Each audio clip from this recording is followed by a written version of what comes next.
Friends, मैं पूनम स्वागत करती हूँ एयरलाइंस की आज की बड़ी खबरों में। आज की इन खबरों में हम लोग जानने वाले हैं एयरलाइंस और ट्रैवल से कुछ जरूरी और बड़ी जानकारियाँ। फ्रेंड्स, वीडियो शुरू करने से पहले सबसे पहले जानकारी ले लेते हैं कोरोना वायरस वैक्सीन को लेकर। फ्रेंड्स, कोरोना वायरस वैक्सीन वैसे तो दुनिया के कई देशों में लोगों को लगनी शुरू हो चुकी है, लेकिन अभी तक भारत में इसकी शुरुआत नहीं हुई है। आपको बताना चाहेंगे कि भारत में कोरोना वायरस वैक्सीन को बना रहे सीरम इंस्टीट्यूट के CEO आदर पूनावाला की तरफ से जानकारी आ रही है कि उनकी वैक्सीन जनवरी महीने तक तैयार हो जाएगी और ये आम लोगों तक पहुंचनी शुरू भी हो जाएगी। उन्होंने बताया है कि जो वैक्सीन बनाई जा रही है वह भारत के तकरीबन 20 से 30% पॉपुलेशन को लगाई जा सकती है। यदि इतनी लोगों को भी वैक्सीन लग जाती है तो ये एक बहुत बड़ी सफलता होगी। उन्होंने ये भी बताया है कि उनको उम्मीद है कि इस महीने के आखिरी तक वैक्सीन का अप्रूवल मिल जाएगा और अगले महीने तक वैक्सीन आम लोगों तक पहुँचनी भी शुरू हो जाएगी। एयरलाइन से अगली बड़ी खबर आ रही है यहाँ पर यूनाइटेड एयरलाइंस कंपनी की तरफ से। फ्रेंड्स, अमेरिका की यूनाइटेड एयरलाइंस कंपनी ने एक बड़ा अनाउंसमेंट किया है कि अब वह दिल्ली से शिकागो के लिए अपनी नई उड़ानों की शुरुआत कर रही है। कंपनी ने इस नए रूट की शुरुआत काफी जोरों शोरों से की है, जैसा कि आपको स्क्रीन के ऊपर भी दिख रहा होगा। यहाँ पर आपको बताना चाहेंगे कि यूनाइटेड एयरलाइंस शिकागो के अलावा सैन फ्रांसिस्को और न्यूयॉर्क के लिए भी अपनी उड़ानें शुरू करने की घोषणा कर चुकी है। मौजूदा समय में यूनाइटेड एयरलाइंस इस समय अपनी उड़ानें दिल्ली, मुंबई से न्यूयॉर्क और सैन फ्रांसिस्को के लिए भर रही है और इसके अलावा कंपनी ने ये भी अनाउंसमेंट कर रखा है कि 8 मई 2021 से बेंगलुरु और सैन फ्रांसिस्को के लिए भी सीधी उड़ानें शुरू करने वाली है। एयरलाइन से अगली खबर आ रही है यहाँ पर एयर इंडिया की तरफ से। फ्रेंड, देश की national career airlines company air India को लंदन की कोर्ट से राहत मिल चुकी है। आपको बताना चाहेंगे कि ये मामला एयर इंडिया के कुछ पुराने बकाया को लेकर है। एयर इंडिया ने अपने लीज का पेमेंट, जो कि तकरीबन $17.6 मिलियन है, उसकी पेमेंट अभी तक नहीं की है, जो कि चाइना की एक कंपनी से बकाया है। आपको बताना चाहेंगे कि इस केस की सुनवाई के समय एयर इंडिया ने कोरोना वायरस का कारण बताते हुए जानकारी दी थी कि कोरोना वायरस के कारण इस समय एयर इंडिया को काफी नुकसान उठाना पड़ रहा है, जिस कारण से वह इस पैसे का भुगतान नहीं कर पाएगी और इसको थोड़ा और समय चाहिए। जिसके बाद यहाँ पर यूके की कोर्ट ने एयर इंडिया को 11 जनवरी तक का समय दिया है। अब 11 जनवरी तक एयर इंडिया को इस पैसे का भुगतान करना पड़ेगा। एयरलाइन से अगली खबर आ रही है यहाँ पर ब्रिटिश एयरवेज को लेकर। फ्रेंड, ब्रिटिश एयरवेज जो कि हांगकांग के लिए अपनी उड़ानें ऑपरेट कर रही थी, यहाँ पर आपको बताना चाहेंगे कि ब्रिटिश एयरवेज की फ्लाइट में 4 कोरोना वायरस पॉजिटिव पैसेंजर्स के पाए जाने के बाद अब हांगकांग की सरकार ने ब्रिटिश एयरवेज की उड़ानों को 2 सप्ताह के लिए बंद कर दिया है, यानी कि अब ब्रिटिश एयरवेज की उड़ानें क्रिसमस तक नहीं उड़ पाएंगी। आपको बताना चाहेंगे कि ब्रिटिश एयरवेज के अलावा भारत की भी एयर इंडिया और विस्तारा को भी हांगकांग की सरकार ने कई बार प्रतिबंध लगा चुकी है।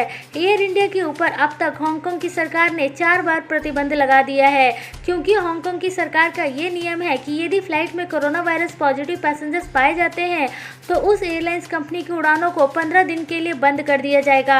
अगली जानकारी आ रही है यहाँ पर एयर इंडिया की तरफ से। फ्रेंड्स, एयर इंडिया को बेचने के लिए भारत सरकार पिछले काफी लंबे समय से कोशिश कर रही है। अब एयर इंडिया से एक बड़ी जानकारी आ रही है कि एयर इंडिया को खरीदने के लिए यहाँ पर टाटा ग्रुप के साथ साथ अदानी और हिंदुजा ग्रुप भी इसमें अपनी बोली लगा सकते हैं। इसके लिए एक्सप्रेशन ऑफ इंटरेस्ट सबमिट करने की आखिरी तारीख 14 दिसंबर की रखी गई है, जिस समय तक सभी पार्टियों को अपना एक्सप्रेशन ऑफ इंटरेस्ट को सबमिट करना पड़ेगा। अगली अपडेट आ रही है यहाँ पर एयरपोर्ट को लेकर। फ्रेंड्स, आपको बताना चाहेंगे कि भारत में कई सारे नए एयरपोर्ट बनाने के ऊपर बातचीत चल रही है, जिसमें अलग अलग राज्यों के मंत्री इस समय हरदीप सिंह पुरी से मुलाकात कर रहे हैं। आपको बताना चाहेंगे कि अभी हाल ही में तेलंगाना के चीफ मिनिस्टर ने हरदीप सिंह पुरी से मुलाकात की और उन्होंने रिक्वेस्ट किया है कि तेलंगाना में 4 नए एयरपोर्ट का निर्माण किया जाए। इस समय तेलंगाना के केवल हैदराबाद में ही एक एयरपोर्ट है और उन्होंने रिक्वेस्ट की है कि तेलंगाना के डेवलपमेंट के लिए और 6 एयरपोर्ट का निर्माण किया जाए। इसके अलावा फ्रेंड्स, पुणे के पास भी एक और नए एयरपोर्ट के निर्माण की रिक्वेस्ट आई है। पुणे एयरपोर्ट के पास बनने वाले इस नए एयरपोर्ट के निर्माण का रिक्वेस्ट महाराष्ट्र के मंत्री शरद पवार की तरफ से आई है, जो कि उन्होंने गृह मंत्री राजनाथ सिंह से मुलाकात करके इस नए एयरपोर्ट के निर्माण की रिक्वेस्ट की है। आपको बताना चाहेंगे कि इस समय महाराष्ट्र में मुंबई एयरपोर्ट के बाद पुणे एयरपोर्ट का नंबर आता है, जहां पर सबसे ज़्यादा उड़ानें ऑपरेट होती है। पुणे एयरपोर्ट के लोड को कम करने के लिए उसके पास एक और नए एयरपोर्ट के निर्माण की बातचीत की जा रही है। अगली खबर की तरफ चलते हैं जो कि आ रही है उत्तर भारत में टूरिज्म को लेकर।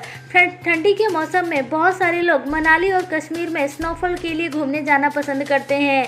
आपको बताना चाहेंगे कि मनाली और कश्मीर में सर्दियों की पहली स्नोफॉल स्टार्ट हो चुकी है, जिसकी फोटो सोशल मीडिया पर काफ़ी ज़्यादा वायरल हो रही है।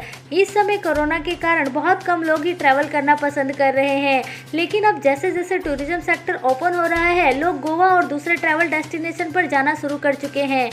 आपको बताना चाहेंगे कि भारत में कोरोना के केसेस ज़्यादा होने के बाद भी टूरिज्म सेक्टर में सुधार देखने को मिल रहा है और धीरे धीरे घूमने वाले लोगों की संख्या भी बढ़ रही है। चलते हैं अगली खबर की तरफ जो कि आ रही है सऊदी अरेबिया को लेकर। फ्रेंड्स, सऊदी अरेबिया की सरकार ने लगभग 3000 भारतीयों को सऊदी अरब से निकालने का आदेश दे दिया है। आपको बताना चाहेंगे कि इन लोगों के निकालने के पीछे सऊदी अरब की सरकार ने ये कारण बताया है कि ये सभी लोग सऊदी अरब में भारत सरकार के खिलाफ CAA और NRC को लेकर धरना प्रदर्शन कर रहे थे, जिसके बाद इन लोगों को गिरफ्तार किया गया और अब इनको सऊदी अरब से भारत भेजा जा रहा है। आपको फ्रेंड्स बताना चाहेंगे कि सऊदी अरब में किसी को भी किसी भी धर्म समुदाय को धरना प्रदर्शन करने की इजाजत नहीं है। यदि ऐसा कोई करता हुआ पाया जाता है तो उसकी तुरंत गिरफ्तारी होती है और उसको सजा भी हो सकती है।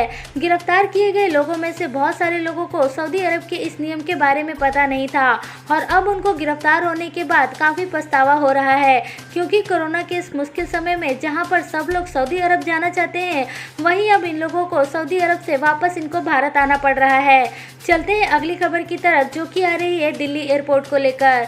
दिल्ली एयरपोर्ट ने अपने ट्विटर हैंडल अकाउंट से सभी पैसेंजर्स के लिए एडवाइजरी जारी की है कि यदि वे दिल्ली एयरपोर्ट से ट्रैवल करने वाले हैं तो एक बार एयरलाइंस कंपनी से अपने टिकट की लेटेस्ट जानकारी चेक कर लें, क्योंकि हो सकता है कि घने कोहरे के कारण आपकी फ्लाइटें डिले हो गई हो या फिर आपकी फ्लाइट कैंसिल हो गई हो।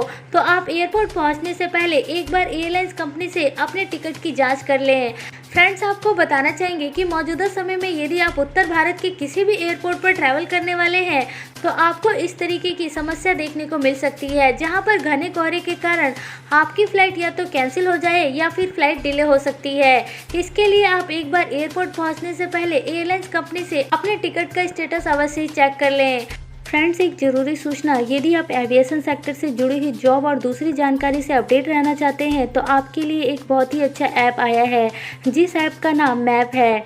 इसका लोगो आपको स्क्रीन के ऊपर भी दिख रहा होगा। इस ऐप को आप प्ले स्टोर से डाउनलोड कर सकते हैं। ये उन लोगों के लिए काफ़ी मदद कर सकता है जो एविएशन सेक्टर में जॉब की तलाश में हैं, क्योंकि इस ऐप के जरिए एविएशन सेक्टर की हर प्रकार की जॉब, चाहे आप फ्रेशर हो या फिर एक्सपीरियंस, इस ऐप के जरिए आपको सारी इन्फॉर्मेशन मिल जाएगी।